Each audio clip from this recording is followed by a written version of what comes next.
Part second के अंदर हमारा जो नेक्स्ट टॉपिक शुरू हुआ था पिछले वीडियो लेक्चर में इक्विसिस्टम, उसको हम आगे लेकर के चल रहे हैं।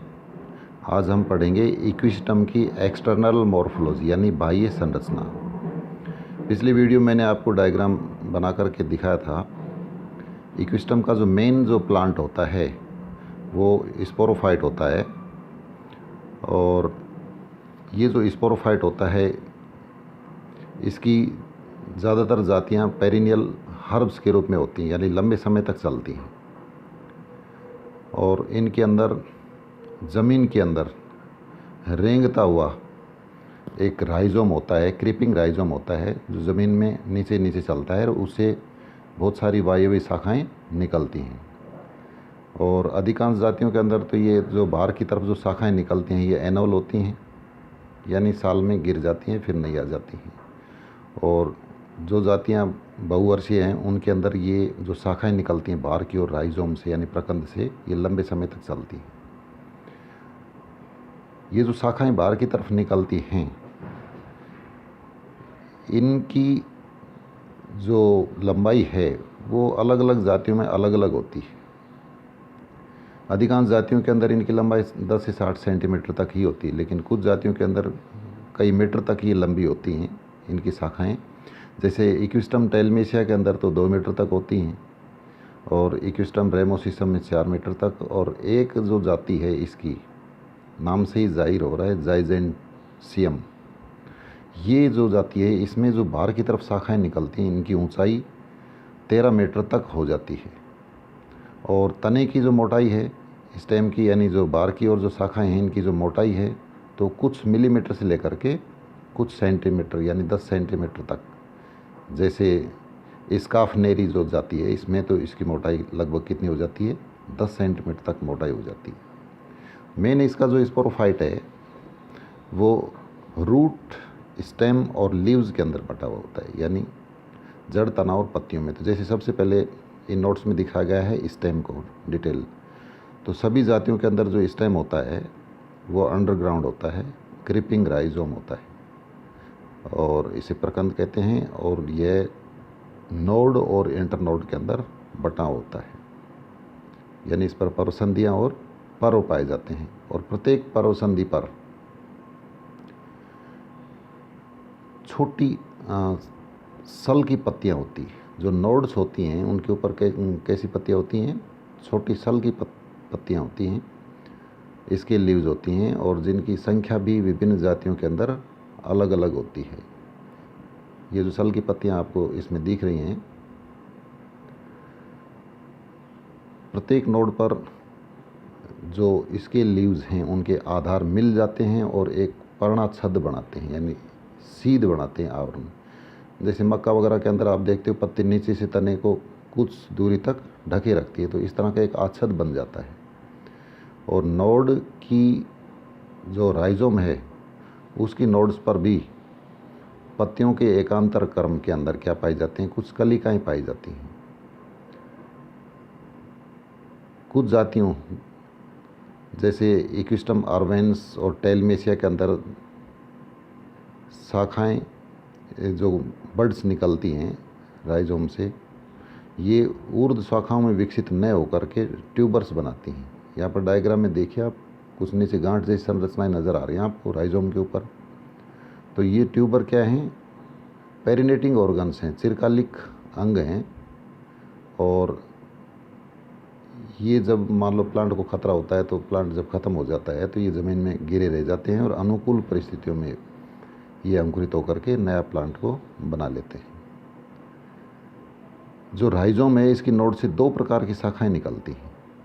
जो एरियल ब्रांचेज आप देखिए राइजोम पर ऊपर की तरफ शाखाएं निकल के आ रही हैं, तो ये 2 तरह की हैं। एक तो कायिक शाखाएं होती हैं और दूसरी होती हैं फर्टाइल शाखाएं होती हैं।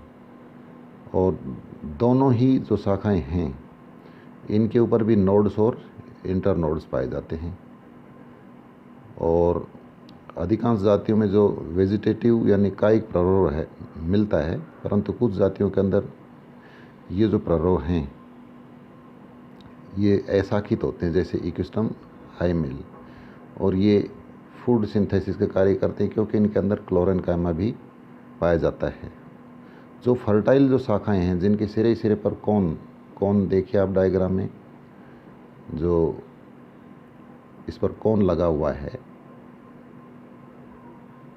यहाँ पर देखिए ये कौन लगा हुआ है, ये शंकु है।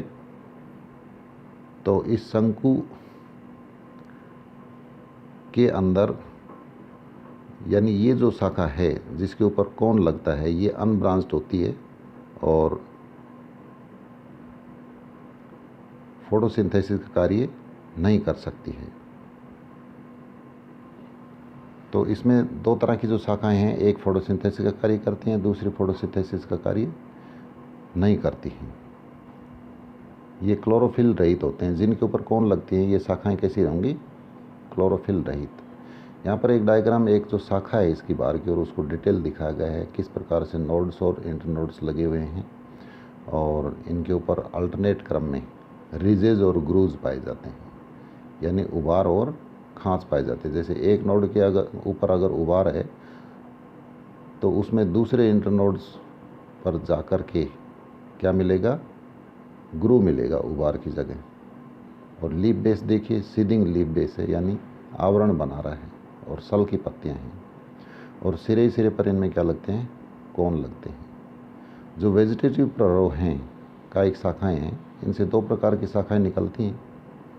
एक तो असीमित वृद्धि की शाखाएं निकलती हैं, जो मेन जो शूट है उसी के समान ब्रांच्ड होती हैं और नोड्स और इंटरनोड्स में बटी होती है। दूसरी कुछ शाखाएं ऐसी होती हैं जिनकी वृद्धि सीमित होती है, जो नोड्स पर लगती हैं और इनकी विशेषता है कि ये अशाखित होती हैं। सीमित वृद्धि की शाखाएं जो हैं वो क्या होंगी, अनब्रांच्ड होंगी। और इक्विस्टम का जो अंडरग्राउंड जो राइजोम है और उसके अंदर जो एरियल जो ब्रांचेज उससे निकलती हैं, वो नोड्स और इंटरनोड्स की उपस्थिति के कारण एक आर्टिकुलेटेड संरचना दिखाती हैं, यानी संधित। यानी जब हम इनकी नोड्स को हम पकड़ करके खींचते हैं तो निकल करके बाहर आ जाती हैं, जुड़ा हुआ सा रहता है। तो इसको ज्वाइंटेड प्लांट भी कहा जाता है इसी कारण से। इनके जो इंटरनोड्स होते हैं, यानी पर्व होते हैं, वो खोखले होते हैं और जैसे कि मैंने बताया कि इनके ऊपर क्या पाए जाते हैं, उभार और खांच पाई जाती हैं। ये इसकी विशेषता है। जब अपन इसको टच करते हैं, पकड़ते हैं, तब अपने को महसूस होता है। इसमें जो रूट्स होती हैं वो अंडरग्राउंड राइजोम की नोड्स पर विकसित होती हैं। रूट्स का ओरिजिन जो है, उत्पत्ति अंतर्जात होती है, एंडोजीनस। और एम्ब्रियो से जो रूट निकलती है वो प्राइमरी रूट होती है, लेकिन वो कुछ समय बाद ही खत्म हो जाती है और उसके स्थान पर बाद में अपस्थानिक जड़ें निकलना शुरू हो जाती हैं, एडवेंटिशियस रूट्स। जो इसकी लीफ है, मैं बता चुका हूँ आपको कि इक्विस्टम के अंदर जो लीव्स पाई जाती हैं वो माइक्रोस्कोपिक यानी सूक्ष्म होंगी, स्केली होंगी और समान आकार की होंगी। तो सूक्ष्म, सल्की और समपर्णी होती हैं। ये अंडरग्राउंड राइजोम पर भी मिलती हैं और वायवीय शाखाओं पर भी चक्राकार क्रम में उपस्थित होती हैं। लीव्स की संख्या भी अलग अलग जातियों में अलग अलग हो सकती है। जिन स्पीसीज के अंदर तना संकरा होता है, यानी संकीर्ण नेरो होता है, उनमें पत्तियां कम पाई जाएंगी। जैसे इक्विस्टम सिरपोइडिस के अंदर तो 2 से 3 ही तक ही होती हैं। और जिन जातियों के अंदर तना मोटा होता है उनके अंदर पत्तियों की संख्या 40 तक होती है। जैसे इक्विस्टम स्काफनेरी के अंदर एक नोड पर पाई जाने वाली सभी पत्तियों के जो मार्जिन्स हैं वो आपस में जुड़कर नोड के आधार पर एक सीध बना रहे हैं। और लीव्स जो हैं ये स्केली हैं, ये फोटोसिंथेसिस नहीं कर सकती। बस इनका कार्य ये है कि नोड पर जो शाखाएं निकलती हैं या जो ब्रांच बड निकलती हैं उनकी ये रक्षा करती हैं। तो सक्सेसिव क्रम के अंदर, एकांतर क्रम के अंदर ये लीव्स पाई जाती हैं, पर्णों के समूह पाई जाती हैं। तो ये इक्विस्टम का स्पोरोफाइट था। इसके बाद अपन इसके अंदर इंटरनल जो अनाटमी वाला पार्ट है उसको अपन नेक्स्ट वीडियो के अंदर देखेंगे। Thank you.